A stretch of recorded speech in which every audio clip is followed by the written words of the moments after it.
The approach and departure angle comparison shows quite a difference between the 6 buckies, with the Triton clearly in front.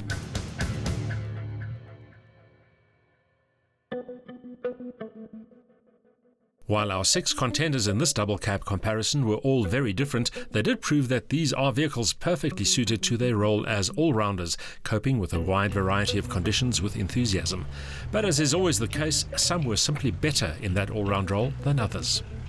It's been 2 days of some pretty tough testing in the Free State. We took a road trip and subjected our 6 4x4s to some pretty rigorous off-road conditions, but now it's time to pick our winner. I think the first one to go from the elimination list will be the Triton. Yes, in this company it just doesn't quite match the best. It's not that it's incompetent, it's pretty good 4x4. We said right from the outset that it is agile, has a slightly smaller form factor, and that really does help it in the tough stuff, and it has enough power, but to me it just lacks a little bit of charisma. Moving on to our second elimination, that's going to be the Foton Tunland. It did impress us with a very strong motor, but in this company it just can't quite keep up the pace. Yes, I think the other strong point of this vehicle, of course, is value. For a lot less than some of the other vehicles here, you do get a very, very competent 4x4 vehicle. I guess the new age member of our entourage is the Volkswagen Amarok, and I say new age because it has a slightly different take on things with that smaller, efficient engine and an all-electronic all-wheel drive system.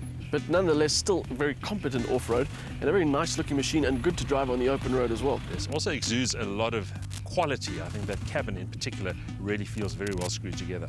It is a very good package, but unfortunately we have to say goodbye to it in our shootout.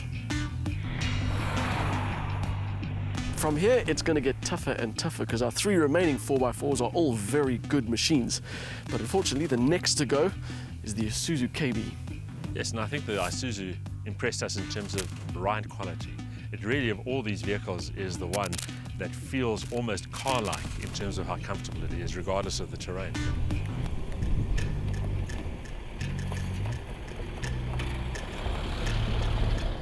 Our fuel consumption figures make for interesting reading, although not all the buckies were driven by the same person or on the same routes.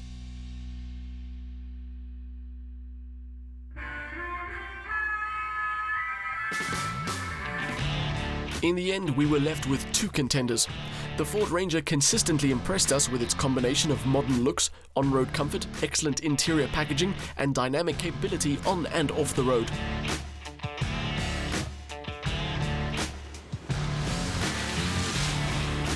The Hilux, on the other hand, was the vehicle that felt every bit as robust and capable as its heritage suggests.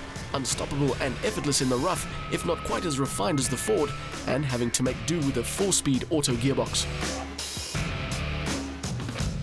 Well, having eliminated 4 of our 6 contenders, we're left with these 2. And I suppose in some ways it's quite unsurprising that probably the 2 favourites have ended up as our final 2. But now it's time to decide which one is the best. I know where my heart lies. Well, clearly this is the more established player. It's the one that everybody would talk about as being one of the top enders when you're talking 4x4s. A tremendous track record, a really reliable vehicle, and a great brand behind it as well. But how does it size up against the new boy on the block? Well, I think the Ranger is probably the more modern package from a styling point of view, from an interior point of view. It's very comfortable. It's got great on-road manners as well. I don't think it's quite up there in pure terms, in terms of off-road ability as the Hilux, but I think as a package, it's probably the stronger option.